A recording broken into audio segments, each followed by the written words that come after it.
but a name encompasses it all. Chris Schenkel. Yes, the voice of pro bowling and the namesake of the most prestigious award a bowler can receive. Fort Wayne was his stomping ground. And as we look at this week's stepladder, number 5, E.J. Tacket, the 4-time Chris Schenkel Player of the Year, is going to face number 4, Ryan Barnes, the reigning Harry Golden PBA Rookie of the Year. Number 3, Timmy Tan, like Barnes, is looking for his first title. Number 2, Marshall Kent, wants to add to his 7 trophies. And the number 1 seeded bowler, Krol, is riding a wave of momentum that he hopes helps lift that Indiana Classic trophy at the end of the day.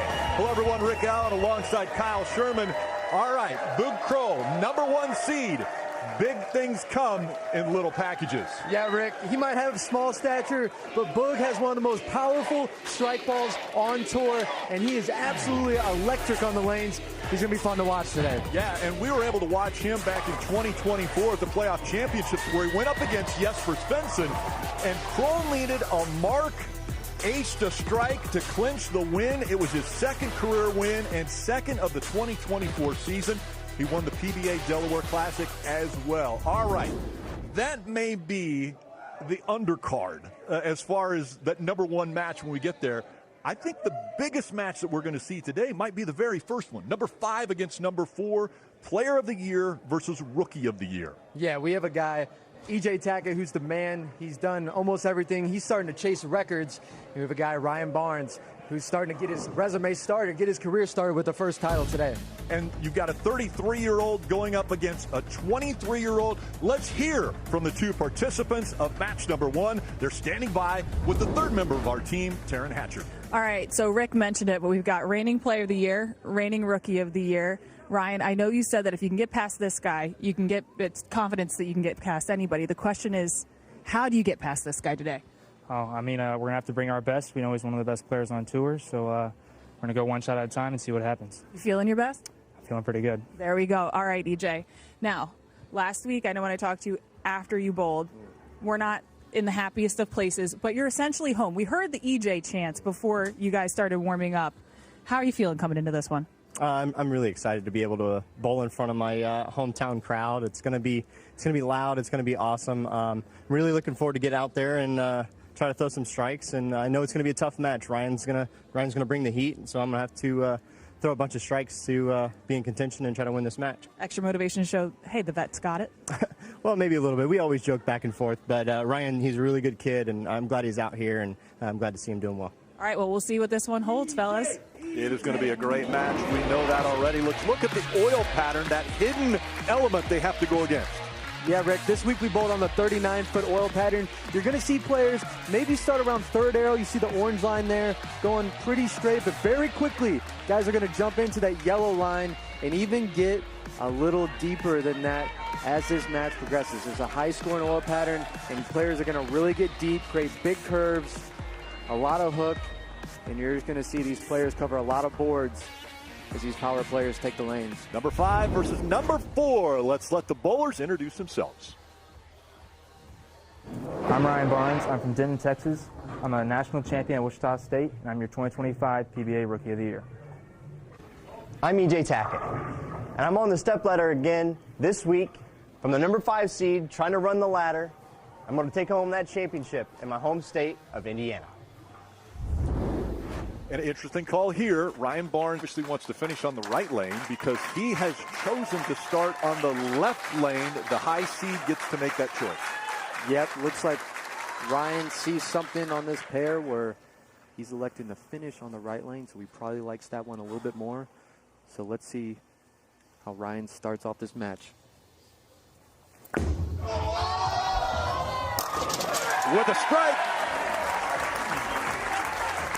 And it might be lopsided. Obviously, we are in Indiana, and that's where E.J. Tacket is from. Actually, he's just a couple miles down the road.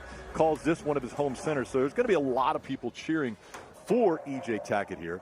But Ryan Barnes has got a select few that are going to be here cheering for him as well. Yeah, he's got his group of buddies over there that they're going to try. I talked to him. They're going to try to rival this Fort Wayne crowd today. Can anything shake the number 1 bowler in the world? The messenger picks up the 10. What a start. So now they will alternate back and forth. Again, Ryan threw the first strike on that left lane, and now EJ will go from the right lane to the left lane. We take a look at the score will be in the lower left, and here is EJ Tackett's arsenal. Yeah, EJ's electing to throw the Max Thrill Hybrid. You see that 5.0 hook rating. This is a weaker bowling ball. These lanes have a lot of built-in friction, so he's throwing a weaker bowling ball to combat that. And he also strikes on the left lane. A double to start for Tacket. We have been spoiled already in the first 4 events of the season with really impressive bowling and very high scores. It started with our first championship when we saw Brandon Bonta throw a 300. But to start off strike for these two, again, player of the year versus rookie of the year. Yeah, Rick, it's going to be very important for both these players to get off the hot starts. I think the high scores are going to continue today, so it's important that you don't fall behind early. And he strikes again. All right, as we have started off with doubles for both bowlers, if any of the pros on today's show bowl a perfect game, everyone in America can receive a free game of bowling courtesy of Go Bowling. To pre-register, visit gobowling.com, and you can sign up for the Go Bowling Free America promotion. Now, Rick, it looks like Ryan's electing to throw, and we've seen this a couple times this year, he's electing to throw a different ball on each lane. This left lane, he's throwing a 900 global exponent. And he leaves the 10. So the reason for throwing a different ball on this lane? Yeah, you know, even though it's a pair of lanes, each lane is its completely own thing. And it looks like this left lane, both players are seeing something a little bit different, as we see a little wrap 10 there for Ryan. 6 goes right around the 10, but he must see something a little bit different to where he wants to throw a different bowling ball in this lane. And the spare ball, they throw that straight. So he takes out the 10, saw a little shake there. Yeah, it's always shaking the nerves off. It's always good to get that first spare out of the way. He looked over to his buddies, the 5 we're going to call them, guys that get Airbnb together. They hang out all the time. That's Brandon Bonta, CJ Petrin, TJ Rock, and Eric Jones are here cheering on Ryan Barnes. We talk about this being player of the year versus rookie of the year. It's happened before, and actually EJ Tacket was a part of it back in 2014 at the USBC Masters, where player of the year Jason Belmonte went up against, that thin EJ Tacket. As rookie of the year, it was Jason Belmonte, though, as player of the year that was victorious. It was Belmonte's 9th career title, 3rd major title. And, of course, EJ Tacket has gone on to win so much. 27 titles, 7 of those are majors. Working on 3 strikes. And he'll strike for a 4th. Great shot there by EJ. Just barely getting the 10 out there, but it was enough. As you can see, probably the most powerful one-handed bowler on tour. And ball 6-pin just tips it enough and keeps that lead on Ryan. All right-handed bowlers today in this event. Ryan Barnes, you mentioned, a 2-handed bowler.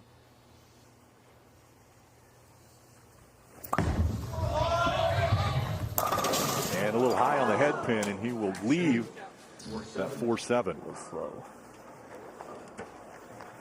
Yeah, you heard Ryan say there, a little slow.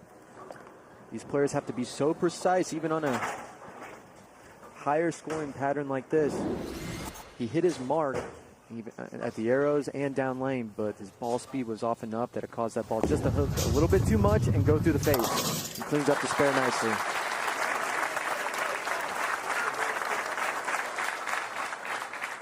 So now what's going through your head?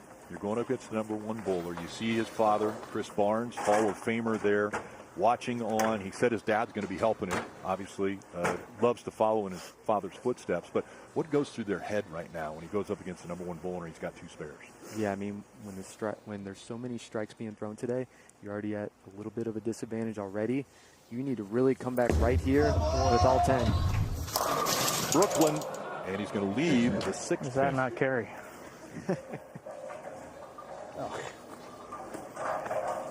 All right. A little bit of an errant shot there out of Ryan. That wasn't his best, and I talked to Ryan, and the key for him today is staying slow. He likes to get a little quick, and he likes his spine tilt likes to get forward a little too quickly in his approach. And that, when that happens, those types of shots happen. So Ryan just needs to settle in here, start making some better shots. Unfortunately, EJ now smells blood in the water. He knows he has this lead. He knows Ryan's. He's struggling. And And what EJ does best is he sees that opening and he pounces. So EJ is one who has said to me, I don't want to just win. I want to dominate. And if this is an opportunity for him to dominate, he's going to do it. And a big strike there for EJ Tacket. And when your opponent's struggling, that's the exact shot that you want to throw right in there. 20 at the arrows, 5 down lane. I think this right lane's hooking a little bit more than this left. But right here, perfect shot by EJ. All 10 in the pit. Coming up on the 6th frame now. And EJ Tacket, you see the max scores on the right. Still with a perfect game in front of him. Barnes is max 256.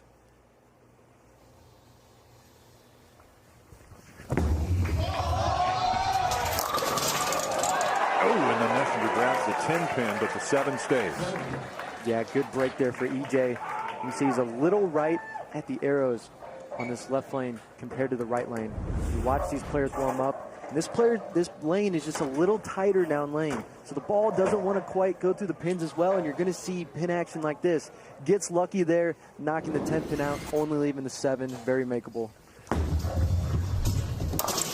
And he will cover the spare in that 6th frame.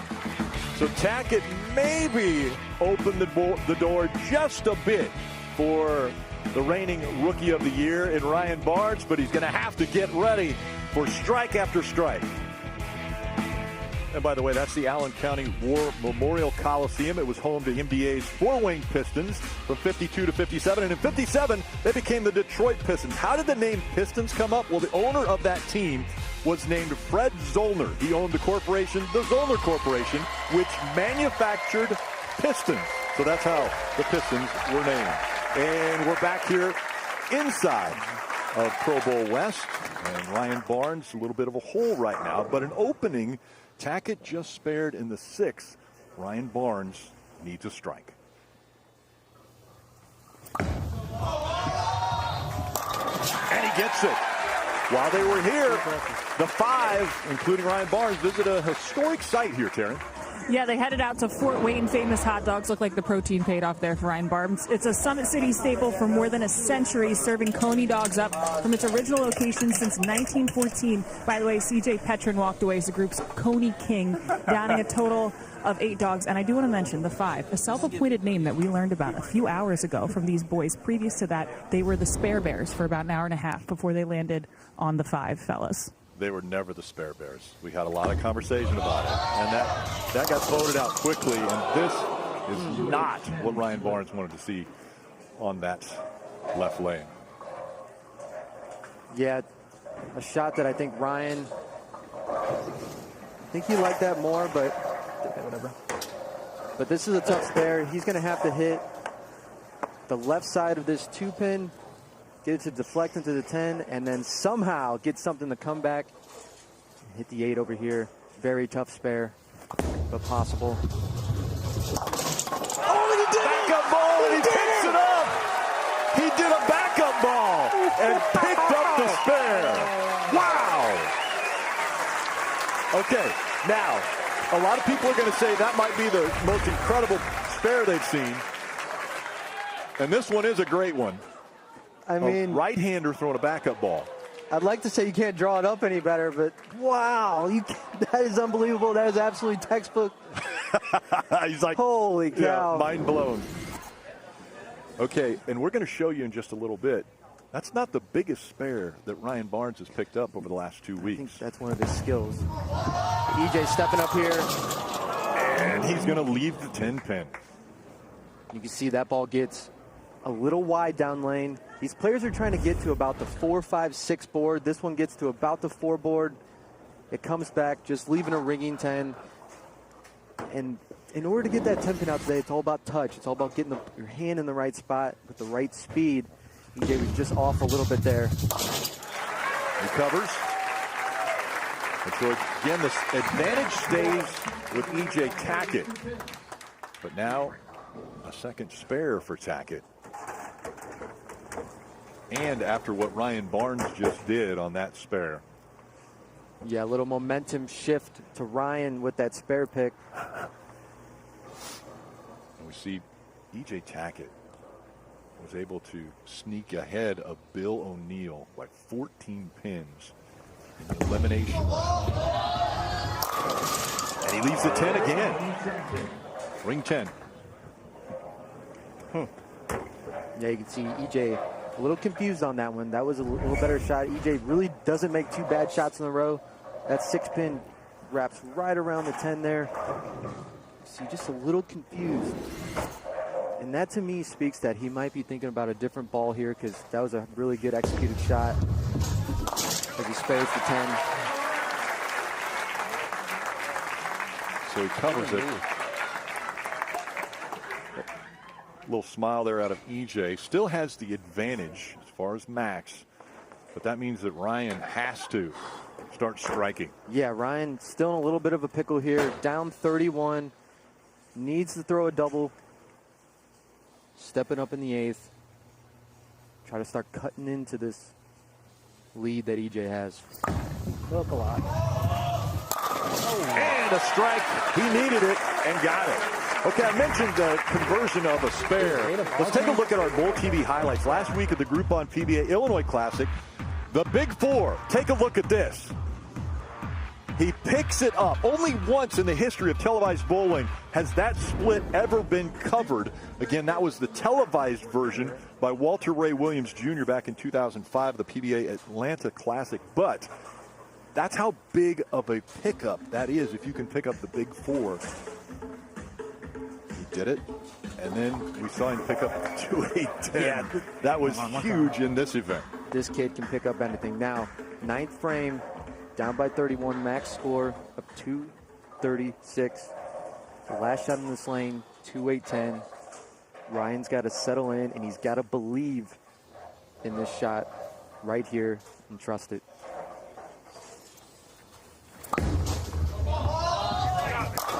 And he strikes. So now Ryan Barnes has done all he can up through the 9th frame. There will have to be a falter out of the #1 player in the world in EJ Tacket. Yeah, great shot here. He was saying get off of it, got it to the right spot down lane, trusted it, and it carried. And Ryan's got a lot of fight in him, but EJ, best bowler in the world, he has the ball in hand.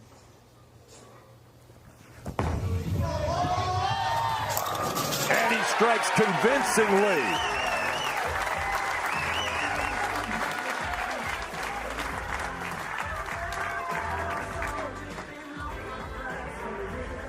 Needs a spare strike to close out Ryan Barnes here in the 10th.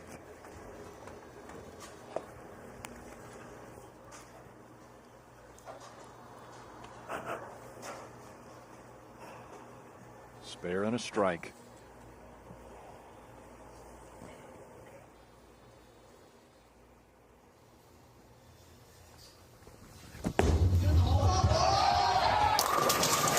Strikes. EJ Tacket. Did you hear that? 1 down.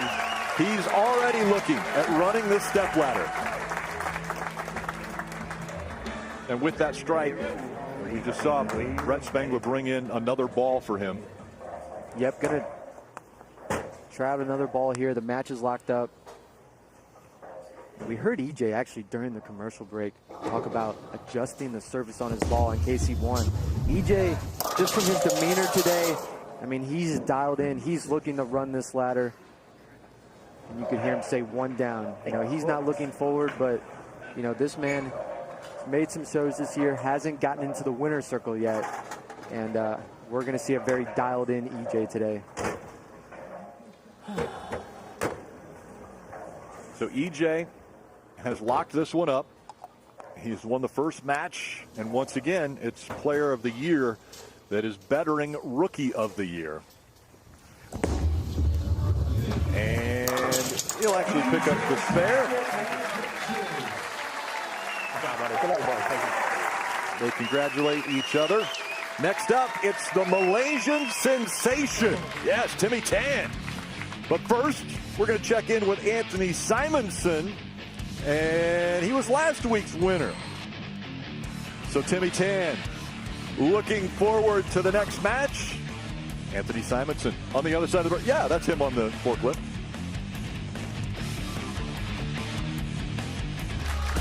And the crowd having some fun here at Pro Bowl West in Fort Wayne, Indiana. Yeah. Clapping their hands, getting ready for this matchup. Again, EJ Tacket versus Timmy Tan. Let's let Timmy Tan introduce himself. Hi, I'm Timmy Tan. I'm from Klang, Malaysia. We produce some of the best bowlers in the world. And Timmy Tan, the higher seed.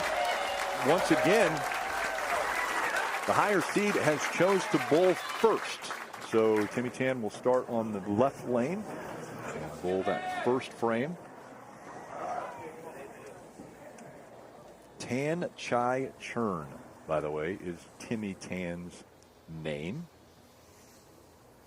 Got a great story about how he became Timmy Tan. And he's going to leave the 10 pin. Pretty good opening shot there for Timmy. See, this ball just comes a little behind the 10 pin. 6 just lays in the gutter, flat there. He didn't quite get that one as far right as he wanted to, because all that friction's to the right. When they start missing their target in and to the left, the ball doesn't want to come off the spot as hard and drive through the pin. So, but an okay shot there. He controlled the pocket. Now needs to stay clean. And not what he wanted to see.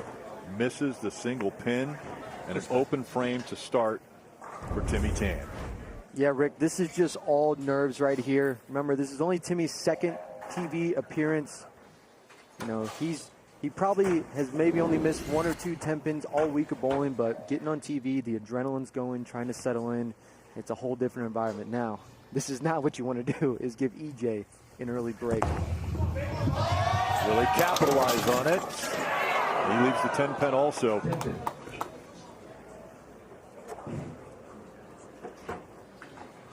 And Rick, it looks like that was a ball change there for EJ, as really very similar pin action to what we saw Timmy's last shot. 6 just kind of lays in there, flat 10. And that's what these players, they have to create big angles. But in order to get the ball to drive through the pins, that's the trick right now for these players as the lanes transition. Covers the spare for Tacket. And he'll move to the left lane for his second frame.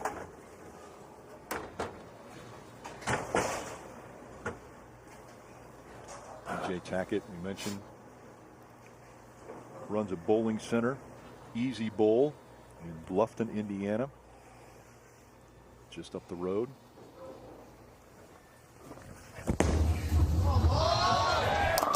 And not good at all for EJ Tacket.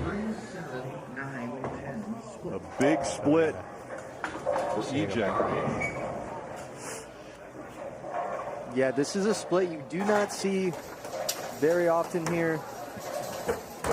2-7-9-10. 2-7. Excuse me, 3-7-9-10. 3-7-9-10. There you go. He's going to try to hit the right side of the 3 pin here. Hopefully it deflects over into the 7 and somehow also collects the 9-10. But he can make this.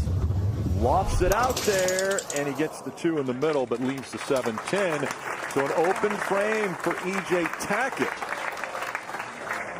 which has to give a little bit of confidence back to Timmy Tan. I feel like you have to stay. I can't move left. Really tempo. You can't move left a bit yet. Right. There's not enough hook over there. Yeah, if you're Timmy, that's it. That relieves a little bit of pressure with the missed single pin. Now, looking to bounce back with a good shot here on this right lane. And there's the strike he was looking for on that right lane. Well, I mentioned Tan Chai Churn is his name, but Taryn, he goes by Timmy Tan. How come? He goes by Timmy Tan because when he was younger, a friend told him, if you want to make it, you need to have an English name. And then told him, Timmy is a good name. So Timmy didn't even get to really pick out his name. It was picked out by one of his friends, and he just said he liked the sound of it. But then his parents showed up to a tournament he was bowling in. They were looking at the leaderboard. They didn't see their son anywhere because they had no idea that he was going by the name Timmy Tan, because that's not what they named him, Rick. Well, we now know him as Timmy Tan. And again, as Kyle mentioned, just his second television appearance.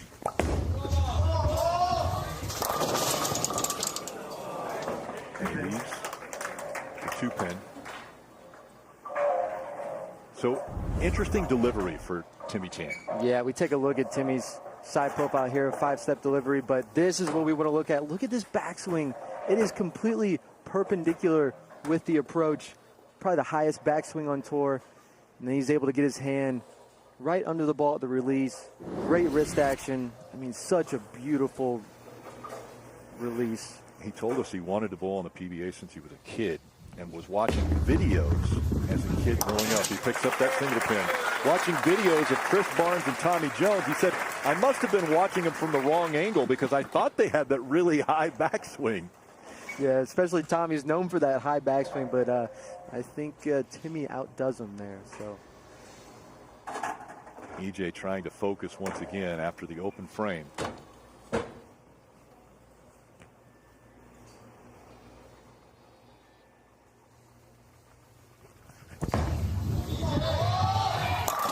he strikes. Well, every call is real, and every second counts on Police 24/7. You don't want to miss the high-stakes action this Wednesday. Is at 8/7 Central only on the CW. EJ, after that strike in the third, now wants to get a little bit of momentum. You see, still has the advantage in the max score, just by 5 over Tam.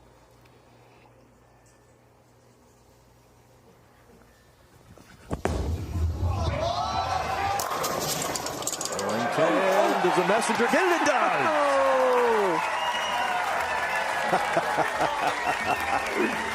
Oh, boy. it wasn't the craziest messenger, Rick, but it was just enough. EJ here, ball coming back. It's a little slow, hit it to the 10, just like a little meow. Now, those pins, for people that aren't bowlers, those pins are heavier than what you probably think. Was that a cat sound? That was a cat sound, okay. Yes. And Timmy strikes. All right, let's take a look at In the Bag, brought to you by Storm. The standard for those who demand the best. We are the Bowlers Company.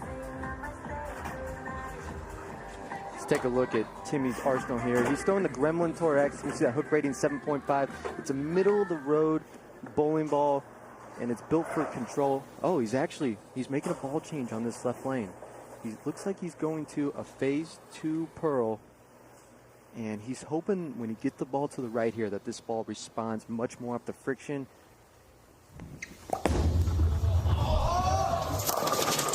A little deeper into the pocket. Yeah, this left lane is tough for these players right now. That's why they're all electing to finish on the right lane. That break point, if it gets too long and to the right, it has no chance of coming back on this lane. You see Timmy, a pretty good shot here. I think he liked the way he executed, but it just gets a little too far down lane, And that's what this left lane is susceptible to doing, leaving the 2-4-8 now. Makeable spare, but tricky when trying to hook it on a medium pattern like this.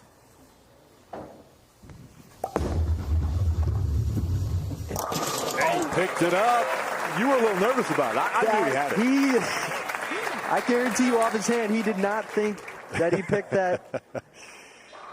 Yeah, a little smile on his face there as he sat down, too. Yeah, and this is not textbook. This is not how we would draw it up, but gets lucky there, and that's why this spare is tricky, especially when you don't have good control of what the lane is doing.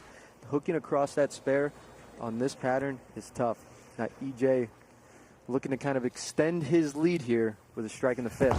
We mentioned, as EJ strikes, that this is just the second career TV appearance for Timmy Tan. Under the lights, the crowd on either side, there is so much pressure on a bowler when you get into this situation. Oh, and not to mention, you got to bowl the best bowler in the world right now that hardly ever gives you a chance. And if you want to win out here on this tour, especially when you're facing a Hall of Famer like EJ, when he gives you an opening, you have to take advantage of it. And EJ did that early with that split, but that might be the only opening Timmy gets for the rest of this match.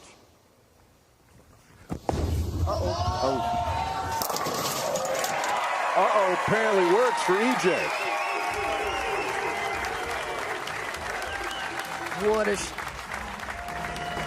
What a shot. You're right. Timmy Tan, he left an opening for EJ Tacket. Tacket pounced on it and has the lead as we go to the halfway break. DJ James Jackson's got the crowd here clapping in Pro Bowl West in Fort Wayne, Indiana, as we continue on with this, the second match with EJ Tacket up against Timmy Tan. And right now in a little bit of a hole is Timmy Tan, as you see the scores, and an open frame to start for Timmy Tan, but that second frame for Tacket also an open frame after a split 6.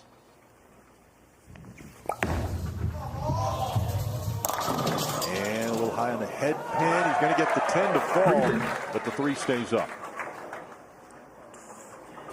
Great break there for Timmy, only leaving a spare, but unfortunately, as we can see, the ball goes high here, leaving the 3-10, and the 10 just barely falls over, but Timmy's starting to get in a position here where he needs strikes. He needs to throw good shots in the pocket, and the right lane is supposed to be his good lane, so it's a really, really tough blow for him. He mentioned in Malaysia how bowling is so big. And he picks up that 3-pin. Malaysia has had Timmy Tan on their team since he was 18, and you look at a few of the things that Timmy Tan likes: pickleball, golf, Stephen Chow movies, Black Pink. As far as artists, been winning the 2025 World Cup with Malaysia, one of his highlights in bowling. He travels the world, so he says that, you know, when he's not here on the PBA tour, he's spending most of his time all throughout Asia bowling.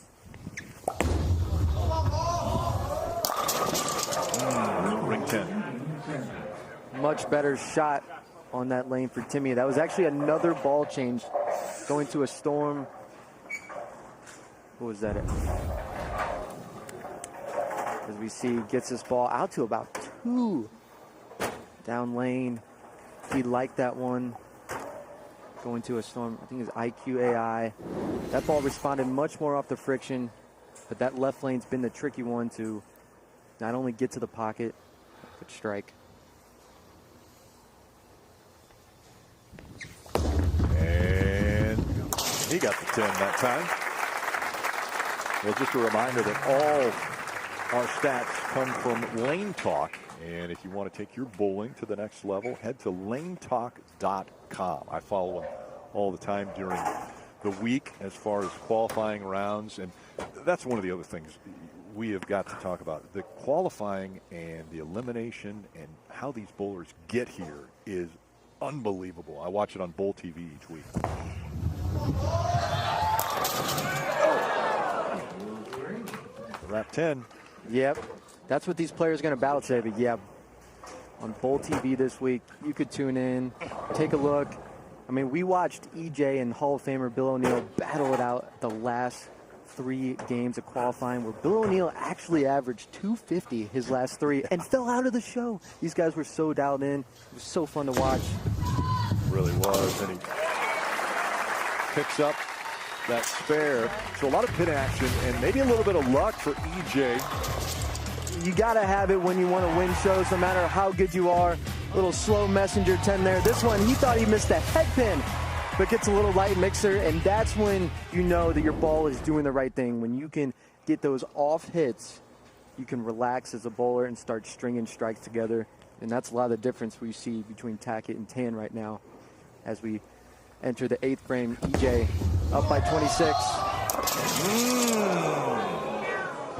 Wow, this lane is bad.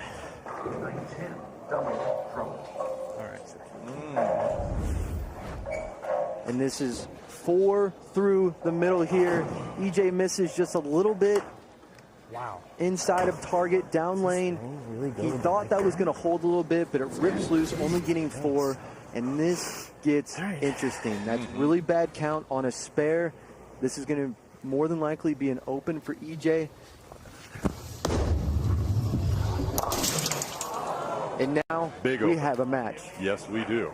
You see what it does to the max score. Now, Timmy Tan, if he would strike out, could beat Tacket by 4 pins. Marshall Kent waiting in the wings. The number 2 seed. Again, Timmy Tan looking for his first ever PBA Tour title. He knows what he has to do.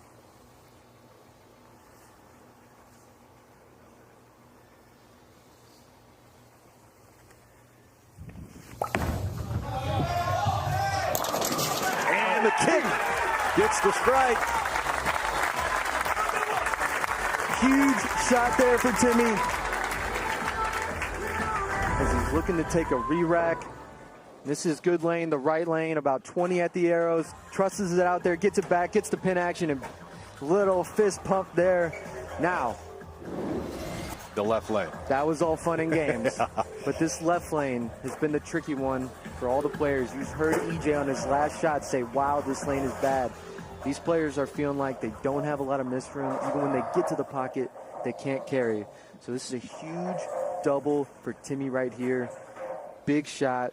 He absolutely has to lock in and commit right now.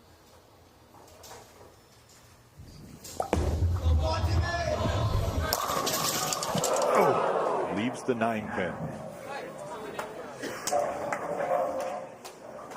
What an absolutely brutal break for Timmy right here. I mean, he's been lost on this lane, and you can't really throw it any better in this. In this moment right here, he loves it, and this ball just drives right by the 9 pin.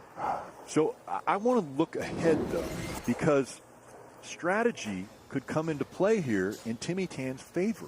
He bowled first, which means that EJ Tacket has to end on this left lane. And EJ Tacket is just voiced he does not like this left lane at all. But in new cases, I'm sorry, I'm quick.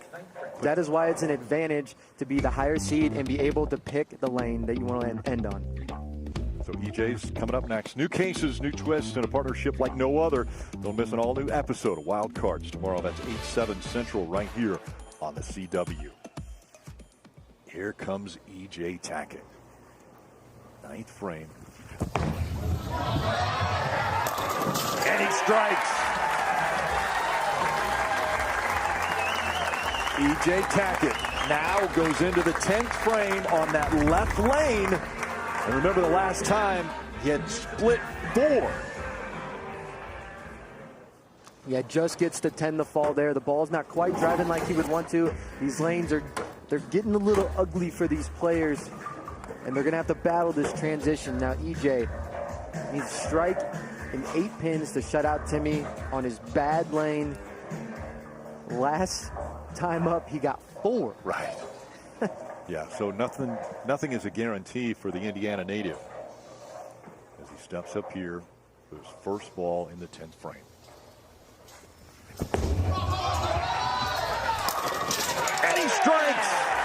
8 pins, and he locks them out.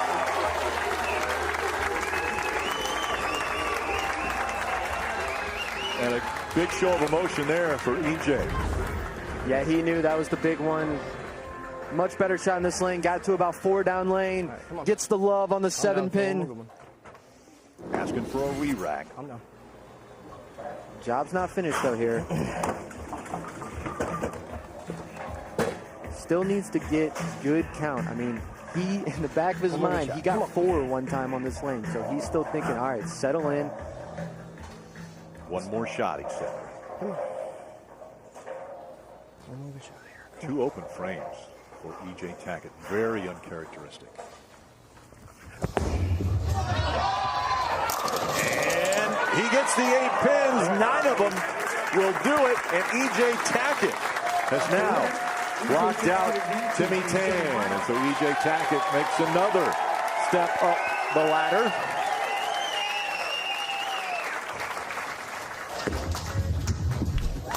He'll grab that extra pin. Good ball, Timmy. Good job, buddy. Yeah, great week for Timmy Tan. Love watching this guy ball on TV, and he's going to be back. So twice before, EJ Tacket has ran the ladder. Back in 2012 at the Japan Cup and 2024 the World Championships. He's won his 2nd match, and now he will face Marshall Kent, the number 2 seed here in Indiana. Left lane as the higher rated bowler. As we see the matchup once again, Marshall Kent versus EJ Tacket, and let's let them introduce themselves. Hi, I'm Marshall Kent from Yakima, Washington, and I'm on the hunt for title number 8 today here in Indiana, so I can go buy myself some new fishing gear. Well, he's been having some fun. Actually, the Airbnb that they're in, he said, has a pond in the back. And so he's been back there fishing and has already caught a couple largemouth bass. And again, he has elected to start, which means, and maybe he was watching, that puts EJ Tacket on the left lane for the 10th frame. Yeah, these bowlers, they're avoiding this left lane like the plague. If they have a choice, they're going to finish on that right lane. Let's see how Marshall attacks this tricky left lane. Oh, great messenger there. Started with a strike on that left lane. Again, it's the Mike Albee 39 pattern. And we talk about Mike Albee, one of the greats of Indiana. 19 tour titles, 8 majors. But a great first ball for Marshall Kent. Yeah, head pin goes off the sidewall. Annihilating the 10 pin. Great way to start your opening match. The right frame, or the right lane has been fairly good for EJ Tacket. And it stays that way on his first frame. Yeah, Rick, these two players, very familiar with each other. In fact, they're doubles partners. EJ and Marshall, they bowl the Roth-Holman doubles tournament with each other every year. They won it back in 2022. So, you know, for Marshall, I think it gives him a little bit of comfortability bowling with, you know, against a good friend. Although that good friend is one of the best players in the world. Well, you mentioned good friend. That good friend just had his 2nd strike, and he struck on that left lane. Really good friend. Marshall Kent was in EJ's wedding. So we're talking very good friend, these two. As you mentioned, doubles partners. Yeah, EJ here looks like he's going with the strategy of a different type of bowling ball on each lane. That was the mode of thrill on the left lane, a very weak bowling ball. Now Marshall looking to stay with EJ here. Marshall had a really big win. His first career win came in the Kingdown International Open, which was actually in Riyadh, Saudi Arabia. He had a great story, Taryn, didn't he, about going to Saudi Arabia? Oh, Rick, I've never heard a story like this in my life. He said they got there was a dress code, the slacks, the shirts you were assigned, and he gets out to the lanes, and there's 2 guys bowling a few lanes down from them. sweatpants, sweatshirts, and as the day goes by, he finally works up the nerve to kind of ask, hey, what's with those two guys? Well, come to find out that those two fellows could wear whatever they want because they were, in fact, two Saudi princes, one of which Marshall got to know a little bit over the years as he played overseas because the guy would travel. Let's see what Marshall does here. And a strike there.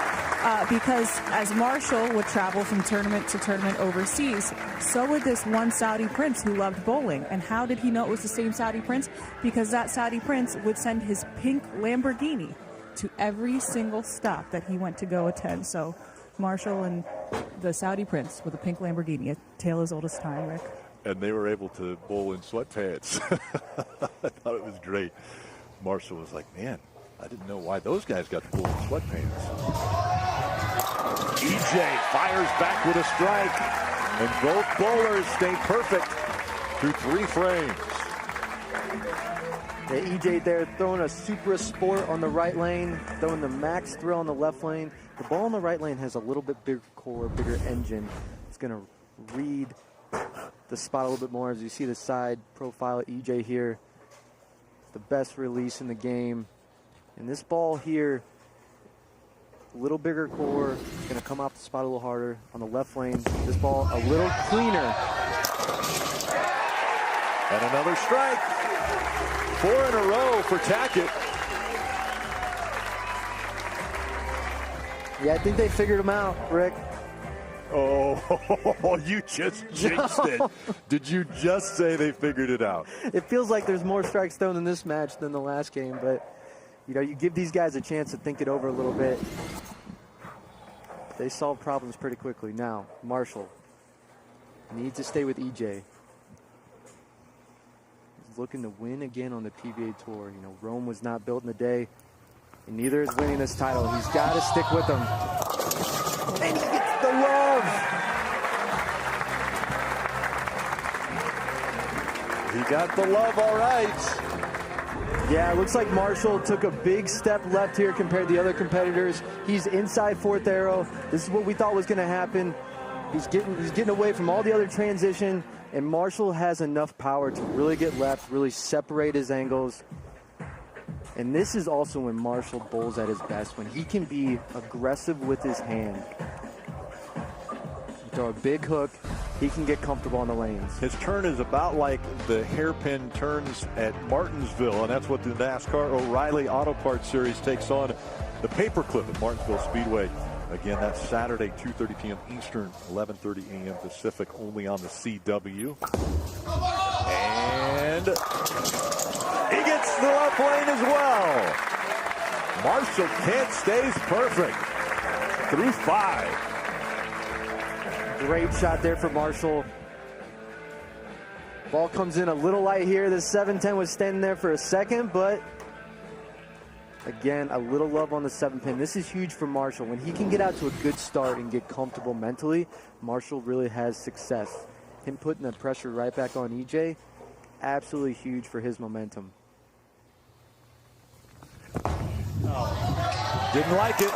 Brooklyn, and he'll leave the 5-pin in the 5th frame. Nice This one try. could get costly. Oh, man. Yeah, you're going to see some hands go up here again. There they are. Very uncharacteristic shot there for EJ. And you can see when you miss in a little bit, I mean, I know there's a lot of strikes, a lot of high scores, but when you miss in, that ball just whips left. And he picks up the 5.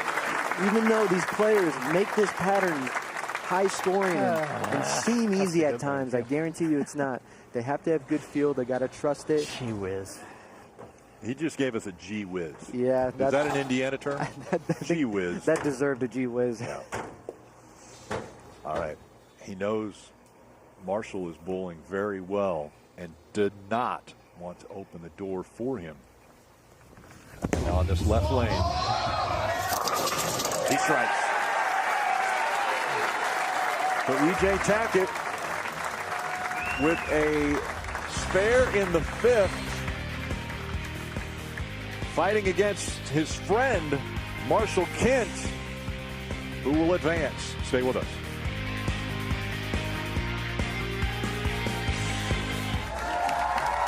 Make sure to join us for Championship Sunday. Rick Allen, Kyle Sherman, and Taryn Hatcher with you here in Indiana as we are halfway through this third match. And we see Marshall Kent taking a big breath there before he gets ready for his sixth frame. And he knows that EJ just came off a spare strike, so an opening for Marshall Kent. And he is going to lead the 2-pin. Yeah, this ball just got way wide of target down lane. But this is a little bit of the miss that Marshall is okay with because he has to trust the ball getting way out to the right for it to come back. This one just amped it up a little too much. Didn't quite either threw it too hard or just didn't quite get enough hand on it to get back. But just leaving the 2-pin, he's okay with that. But now we got a tie game. Got the spare. We mentioned that Marshall enjoys fishing. He also enjoys hunting and golf. One of my favorite movies. I don't know about you, but Caddyshack, I think it's one of the greats. Warren Zeiders is an artist that he is a big fan of and winning that 2024 Tournament of Champions. One of the highlights for Marshall Kent in his bowling resume. Again, 7 titles, 1 major. And he strikes on the left lane. So now you see both bowlers with a max of 279.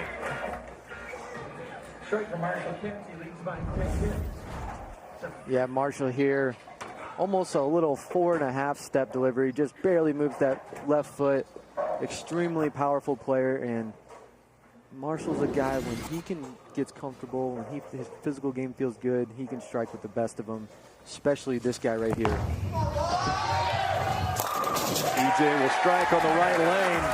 Crowd very loud for EJ here. There you go. And the crowd, well, at least the ones that want to get tickets from EJ, they've got to go through his wife. And so Natalie fields all of the calls. They have 12 seats here just for family and friends. And EJ wanted to stay focused. So that's one of the situations that they know in the Tacket family. And he leaves the 7-pin on this left lane. Yeah, that's a common hit that we've seen on the left lane. As you see, EJ thought he threw that pretty good. The last few times the 7-10 has been flirted with. That time just doesn't get the love on the 7-pin.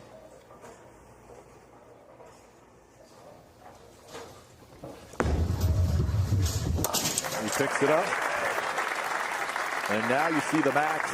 It's so good. 258 for Tacket and Kent with 279. So once again, Marshall Kent has an opening.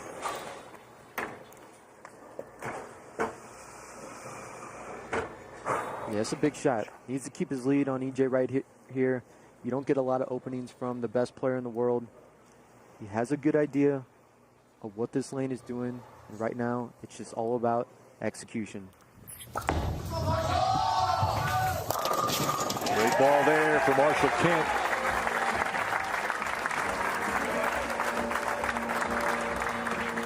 He strikes in the 8th and will come up to see if he can put the added pressure on EJ Tacket with a strike here in the 9th. Yeah, Marshall having a little bit more success than the players in the last match. And sometimes a fresh perspective, just coming in and seeing what wasn't working. Marshall electing to make a big move left compared to the other players. And when you're on the right side of it, sometimes that's all that needs to happen. Right now, he's just got to believe he can throw this one. High on the head pin, but a great strike for Marshall Kent. Yeah, tap yourself on the back. Can't throw him any better than that, Rick, right there. Beautiful shot here from Marshall. Hand wraps around it beautifully. Ball roll was great. Absolutely splits the 8-9, stays solid. I mean, what a shot in a pressure moment to keep his lead on EJ. Now, EJ in a spot where down 21 going into the 9th and 10th, he has to strike out to force Marshall to show up in the 10th frame. Starts right here. And he gets the strike in the ninth. He is going to go down swinging. So now he'll go to the left lane. And as you mentioned, he's going to need 3 strikes. Yeah, has to throw at least a double to realistically, knowing that Marshall is lined up here. This left lane been the tricky one for him. Last shot for a good one. Left the wrap 7. Let's see if he can get all 10 down here. First shot in the 10th. He does. He's not going to go down without a fight, Rick. E.J. Tacket, one of the toughest competitors in the history of the PBA. 27 titles, 7 of those majors, calling for a re-rack here. The 2 majors that he's missing, the Players' Championship and the Masters. Deep breath there out of E.J. Tacket. EJ has been bowling great all day, running through his opponents, making great adjustments, great shots when he needs it. And right now he's thinking that he needs to strike on this ball right now to continue his tournament life.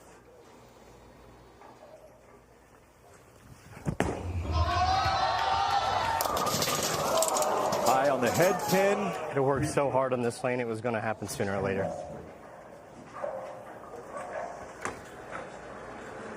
Marshall doesn't want to show any emotion right now.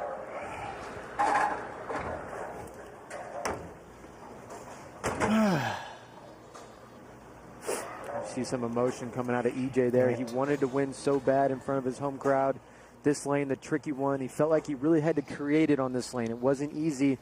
And eventually a little bit of an errant shot. Gets 6 there. A 242 for Tacket. Right now, Marshall Kent needs 8 pins. 8 pins to knock out the #1 bowler in the world.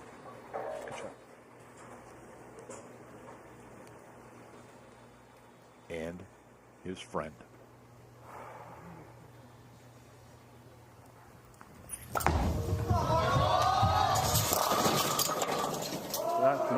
He got 8 pins, but not the easy way.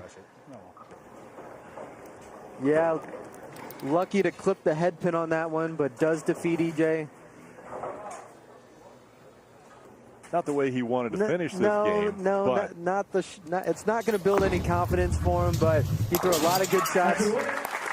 This game in the 250s, great score. Marshall Kent advances. He will take on the #1 seed. David Krol has been hanging out in the back, warming up, getting ready for this battle. 1 game away from the Indiana Classic title. It's Book Krol and Marshall Kent coming up. It all comes down to this. 1 game, 1 match to determine the winner of the Indiana Classic. The crowd has been waiting. The trophy has been waiting. And now the 2 are ready to take on each other. As we take a look between the arrows, comparing these 2 bowlers, close in age, years pro, very similar. 7 titles for Marshall Kent, 2 for Boog Krol, and a major for Marshall Kent. They were getting a few warm-up shots, and Boog was actually asking the crowd to get behind him. His last warm-up throw. And Boog has said, Marshall, you will start. So the higher rated bowler gets to choose which one bowls first. Top seed in the Stepladder finals. We look back on the years. 4-9 in 2024, 9-4 a year ago, and before last week it was 0-3. But after Simo was able to get the win, now it's 1-3 as far as top seeds in a Stepladder final. Marshall Kent will bowl first on that left lane.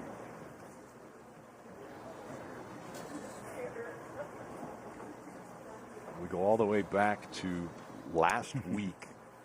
And Marshall Kent actually went to a heavier bowling ball to start last week. Went to a 16-pound ball. Was bowling with that, thinking that was the fix. Decided after the first day it wasn't. Went back to a 15-pound ball. And starts with a strike in that left lane. So now in this battle, it is Boog Krol, the #1 seed. Let's have him introduce himself. Hi, Ms. Boog Krol. I'm from Nixon, Missouri. The PBA has changed my life in so many ways, from working a desk job to now being the #1 seed here in Indiana.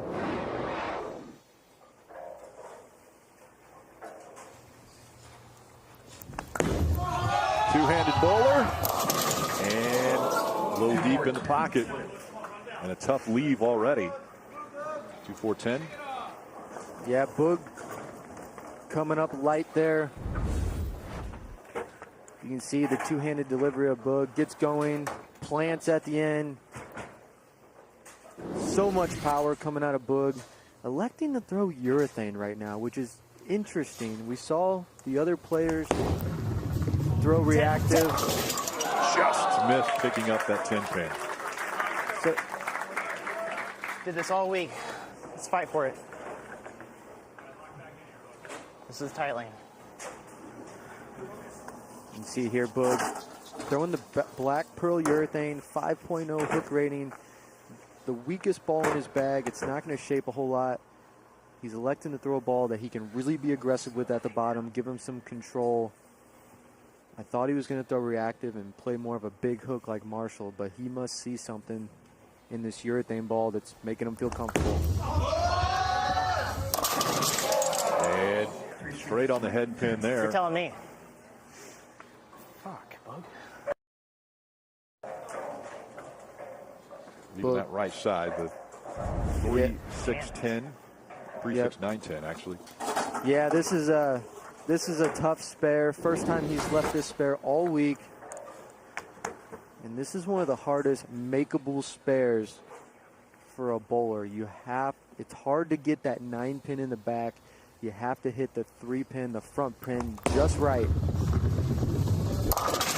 He picks it up. Big spare there for Boog. That gives him a little bit of confidence after not throwing the best shots his first two. Dude, that first one. He goes open spare to start. And again, Marshall started with a strike. Collecting himself before he heads back to the lane here. Yeah, if you're Marshall, you saw the first two shots out of Boog. You see that he doesn't have great pocket control. You start this game with a strike.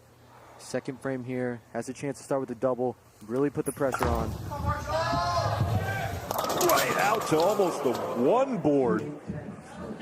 Wow. And a really tough spare to pick up here. Yeah, as we see, Marshall actually has to drift around that ball return because he needs to get left and play so much angle. This ball just way out there by the gutter. But we've seen this pick today. Yeah, we have. It's possible.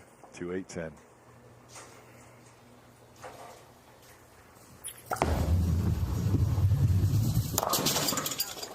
They take the 2 and the 8 out, leaves the 10, so an open frame for Marshall Kent. Reset.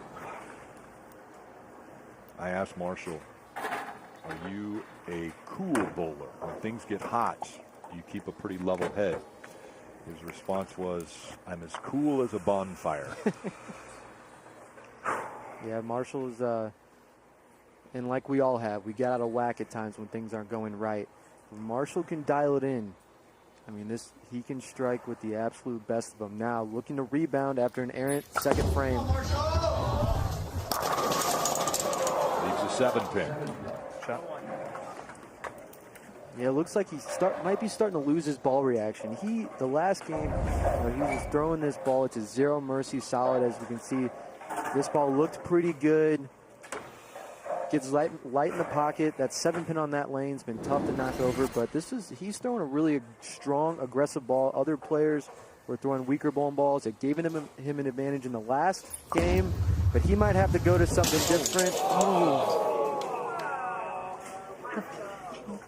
huge mistake there for Marshall in the third, missing the 7-pin.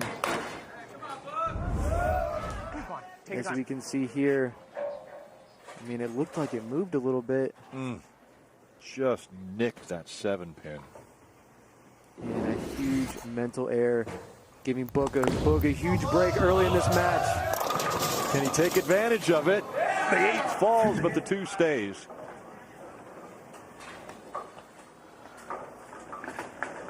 So now, both bowlers have been faced with adversity early. It looks like we're starting to see a little bit of transition. Again, as these bowlers throw shots down the lane, that oil is constantly moving around. And we saw it this week where they can get really nice, really high scoring, very simple, but they can also get tricky at times. That one will hook. He talked it in there. Well, there's a smile. Boog's having a lot of fun. He's enjoying golf as well when he's not at the centers. Fast and Furious is a movie he loves. Kevin Williams, music artist, and winning that 2024 Delaware Classic. You know, by the way, Kevin, we found out in Born to Bowl, when he says he's an artist, he's actually a bowler. He was out here bowling with you this last week. 1 to go. PBA titleist, nonetheless. Boog. But we found out he's a rapper. Yeah. K-Will. And very straight, hits the head get pin. rid of it. And 3-6-10 stays up for Boog Krol. Yeah, Boog just looking uncomfortable with this urethane ball. I think you heard him say he's got to get rid of it. I agree. I think he's got to get out of this ball. He's not able to hit the pocket. He's not sure what it's going to do when it leaves his hand. And when you're bowling for a title match and you're that uncomfortable, you have to try something else. But this is a bit of a spare picking contest, and this one isn't easy. 3-6-10. Oh, and he leaves the 6-10.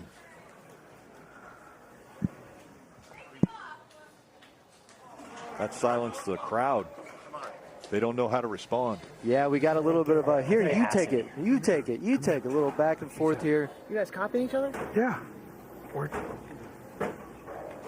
Team Hammer. It's tour rep. Yeah, it's got to be 20. I mean, it's got to be deeper. Shade deeper. You guys got Look at the fucking fucking sweat.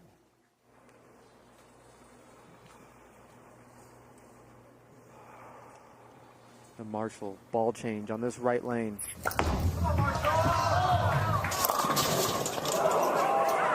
By the way, that's not a split because the 1 pin is still standing. Left the head pin. Yep, the super washout. He's confused because he got this one to the spot down lane that he thinks it should hook from.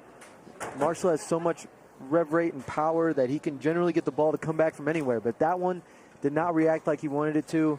Thought that ball was going to do something different. Now, not a split, but a very difficult spare. You can actually pick this either way on the left side or right side of the head pin, but got to fit it in there. Oh, and he misses the head pin. Just hits the 6-10. Come on. And so now another open frame. These bowlers really getting tested in this championship match. It's not all about throwing strikes and 8-baggers and 300s, although we've seen that a lot in these championship matches. These lanes can get brutal and nasty. Now it's about digging deep, trusting yourself, making the right decisions, picking spares. And whoever's going to figure that out and execute is going to win this match.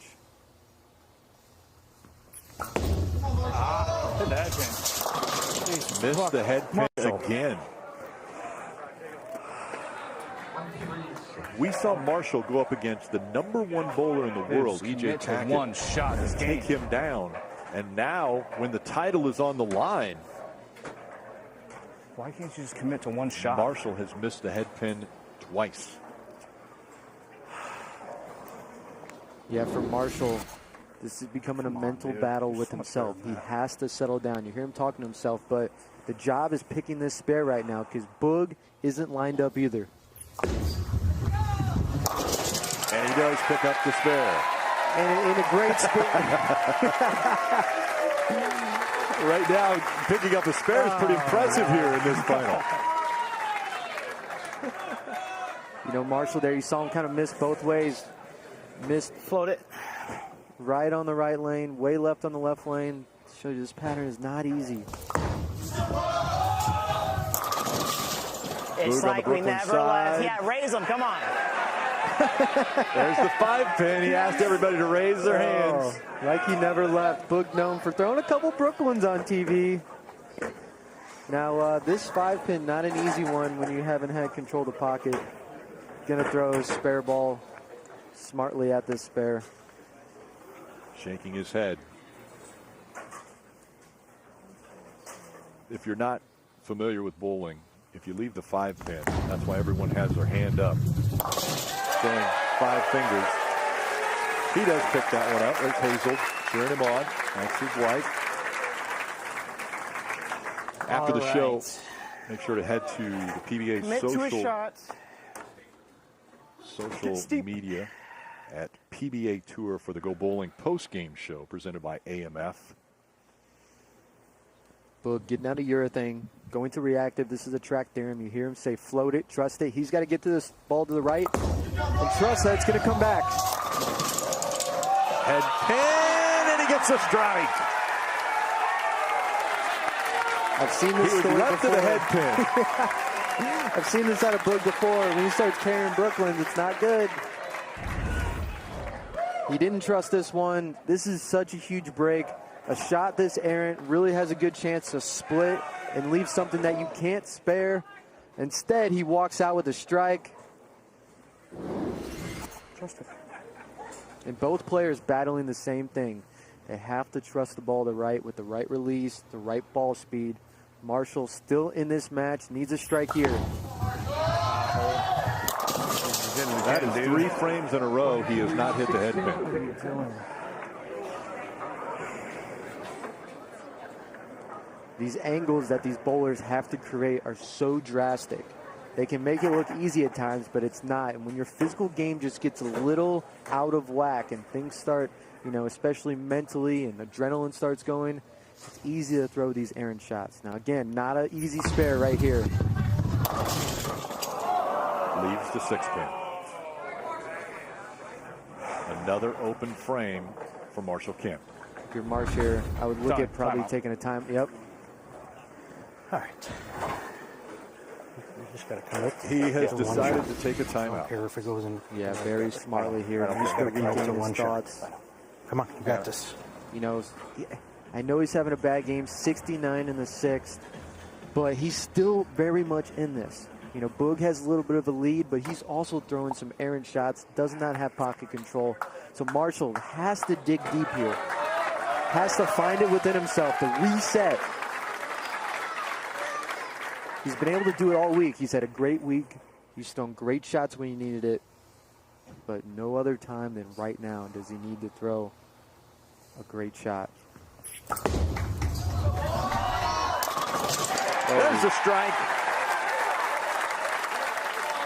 You mentioned all week Marshall Kent has been able to come up with what he needed. His worst game in qualifying was a 199. He had a 300 game in qualifying as well. A little different ball here and a strike. Yeah, another ball change there for Marshall, going to the Pearl version of the ball he was thrown on that lane prior. Now Boog got lucky with the Brooklyn in the 6th, looking to capitalize and extend his lead in the 7th. And that is a very tough split. As a bowler, this is when you feel handcuffed. You missed left a couple times. The ball goes running right, Brooklyn. You didn't trust it. You finally trust one. You get it out to the right, and it doesn't hook enough. 2-4-8-10. Now he's going to have to try to hit the left side of the 2-pin with a little bit of angle. The ball needs to hit the 2-4 and slide it over. All right. He might have just been going for count there. As we said, this is not over. That's why that strike in the 7th was huge for Marshall. 189 to 191 Commit to the process, Bug. is their max. I love this. These bowlers are being tested to the fullest. It's not always about striking. They're trying to make decisions right now on the fly. There's 10 frames. Every shot means so much. What a show. Come on. And Boog lost Tuck the as pinky. he's been more lost than he's been all week, Jam but on he that thing. still has the lead. You can hear him say tucking the pinky. He is going to give this one the absolute business. Another split. 4, 7. This is 4, 6, 7 split. Yeah, it's crazy. You can say it, Boog. This is crazy.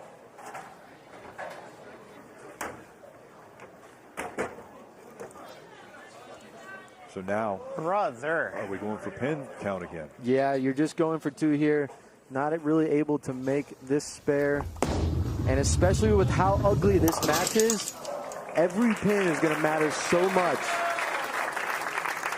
I mentioned Marshall Kent. His worst game in qualifying was a 199. His best was a 300.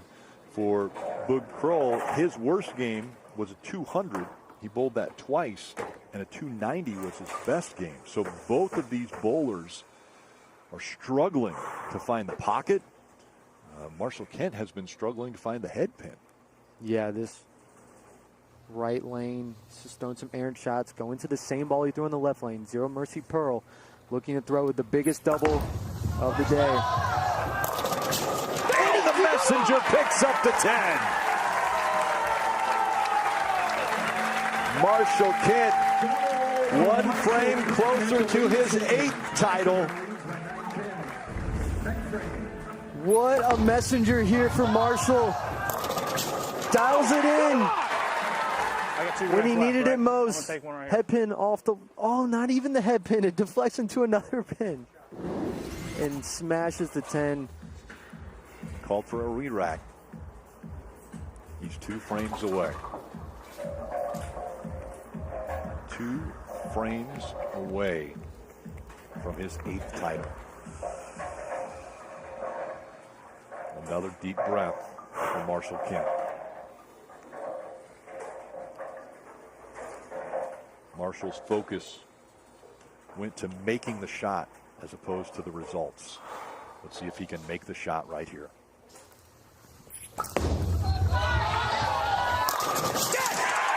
A big strike for Marshall Kent. Right bounce back. Right, let's go. What a few shots here for Marshall. I mean, when he needs it, when he's uncomfortable. Yes, come on. Right bounce back. I mean, that is how you dig deep as a professional bowler. Boog here, still not out of it. The only thing he can do is strike out. Yeah, Boog is in a situation where it's strike or go home. And he leaves the 10 pin.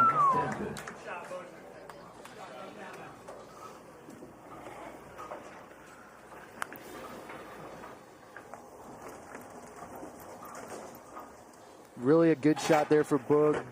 You know, he's uncomfortable, didn't have good control of the pocket, throws the urethane, just trying to get something close, finds the pocket there, unfortunately leaves a 10 pin in what was really a must-strike situation.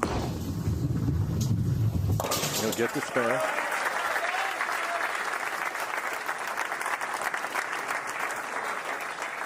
And now if he strikes out, he's at 160. Can I do timeout, Tony? Sounds good. Sounds good. Yeah, taking a Okay. timeout here, collecting his thoughts. Good idea. Make it one more good shot. Yeah. What I can ask for. He fills all 3 in the 10th here. He gets to 160, which is going to good. force Marshall to mark.